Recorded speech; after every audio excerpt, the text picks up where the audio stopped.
औज़ुबिल्लाहि मिनश्शैतानिर्रजीम बिस्मिल्लाहिर्रहमानिर्रहीम अस्सलामु अलैकुम वरहमतुल्लाहि वबरकातुहू। सूरह रूम है मेरे सामने और सूरह रूम की आयत नंबर 36 है, पारा नंबर 21 और रुकू नंबर 7 चल रहा है। आयत नंबर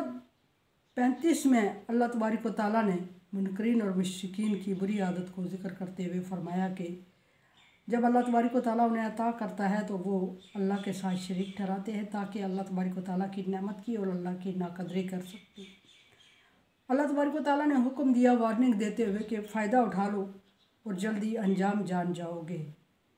और फिर उसके बाद अल्लाह तबारक व तआला ने फरमाया कि जब अल्लाह तबारक व तआला की तरफ से कोई दलील नाज़िल हुई तो वो उन्होंने उसको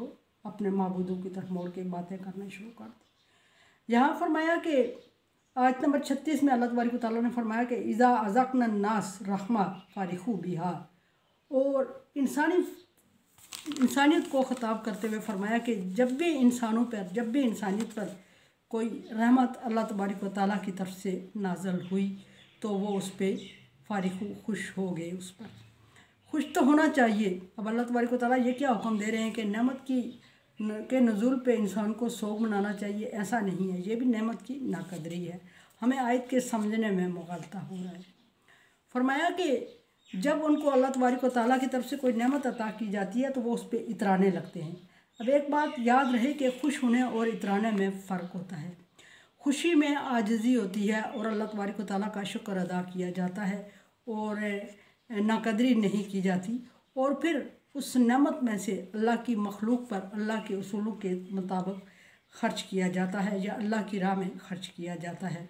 और इंसान और आजिज़ हो जाता है जब उस पर कोई रहमत नाज़िल होती है तो।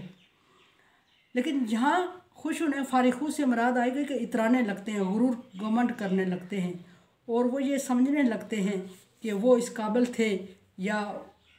अल्लाह तबारक व तआला ने उन्हें अता की, और जिनको अता नहीं किया या जो महरूम हैं वो गुनाहगार और बदबख्त हैं।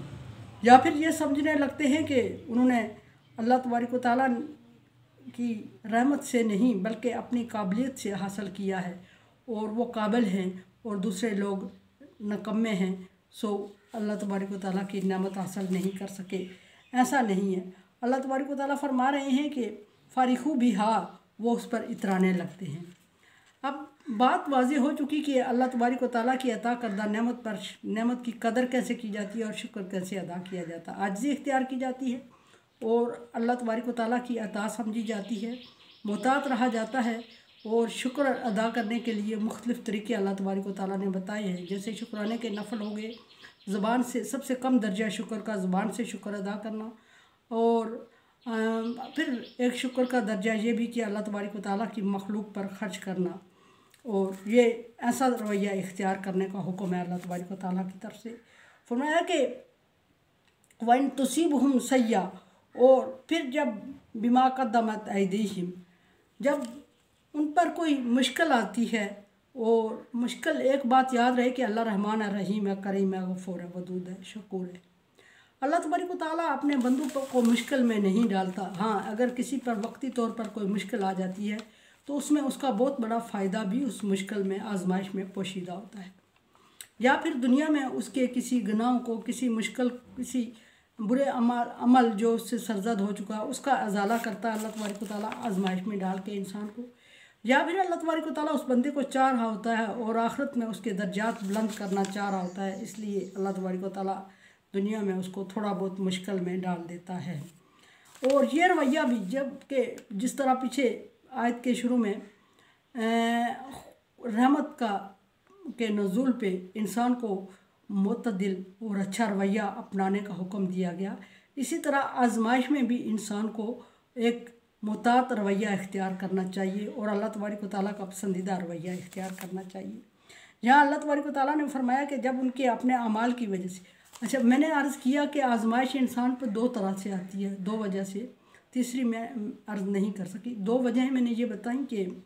या फिर इंसान पे आजमाइश उसकी कोताहियों की वजह से आती है, कोई कोताही उससे हो जाती है और अल्लाह तबारक व तआला उस कोताही को मिटाने के लिए उसको आजमाइश और मुश्किल में डाल देता है, या आखिरत में अल्लाह तबारक व तआला उस इंसान के दर्जात को बुलंद करना चाहता है, सो इंसान को दुनिया में मुश्किल में डाल देता है। तो जब इंसान मुश्किल में यहाँ फरमाया आजमाइश में डलने का मतलब बिमा कद्दमत ऐदीहिम, उनके अमाल के सबब उन पर कोई मुश्किल आती है। तो अमाल के सबब भी अगर कोई आजमाइश और मुश्किल आ जाए तो इंसान को खुश होना चाहिए, बजाय मुश्किल खुश होना, तकब्बर और गुरूर नहीं करना चाहिए, बल्कि अल्लाह का शुक्र अदा करना चाहिए कि अल्लाह तबारक व तआला ने दुनिया में ही उसकी कोताही की सज़ा दे दी, उसको एहसास दिला दिया और उसकी उस कोताही को आखिरत में उसके अमाल में जमा नहीं किया। जब इंसान को अल्लाह तबारक व तआला किसी सज़ा, किसी कसूर की, किसी कोताही की सज़ा दुनिया में दे देते हैं तो उसका हिसाब अल्लाह तबारक व तआला आखिरत में नहीं रखते या कम कर देते हैं। तो इसी वजह से अल्लाह तबारक व तआला ने यहाँ फरमाया कि जब उनके अमाल के सबब उन पर बुराई आती है और मुश्किल आती है, कोई आजमाइश आती है, तो फिर उनका रवैया उसी तरह होता है। यानी इंतहा पसंदाना रवैये से मना किया अल्लाह तबारक व तआला ने दोनों सूरतों में, खुशी में भी और आजमाइश और मुश्किल में भी। एक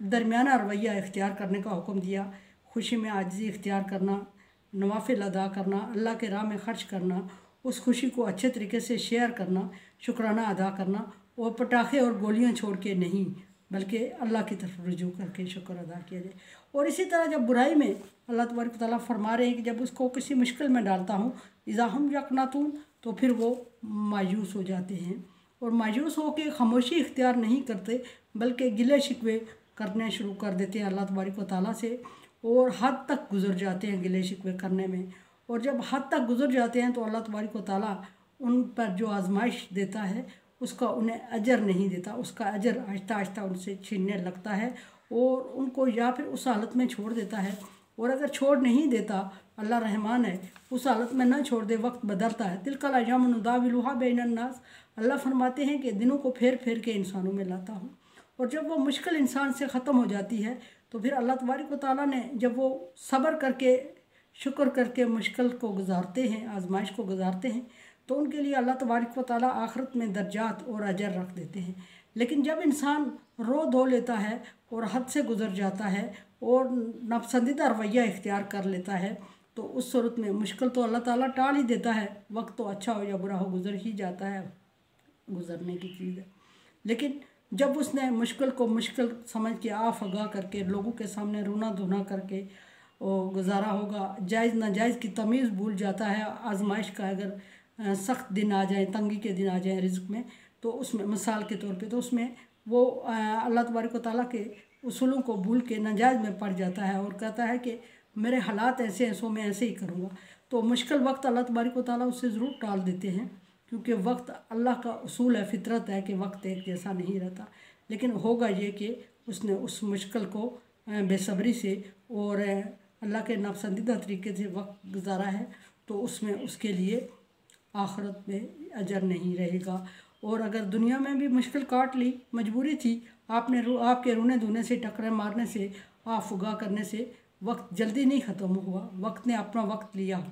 लेकिन ये हुआ कि आखिरत में आपका अजर भी ले गया। और अगर आप तहम्मुल से वक्त गुजार लेते, बुरा वक्त, और बुराई की तरफ ना निकलते, तो उसमें आपके लिए बड़ा अजर अल्लाह तबारक व तआला ने रखा हुआ। कुरान समझे, देखे समझे और सब्सक्राइब करें और सदका जारिया में मेरा साथ दें। अल्लाह तबारक व तआला का हुक्म, तावनु अला बिर्रि व तक़वा, नेकी और भलाई के कामों में एक दूसरे से तावन करें। सो चैनल को सब्सक्राइब, शेयर और लाइक करके तावन करें। अल्लाह।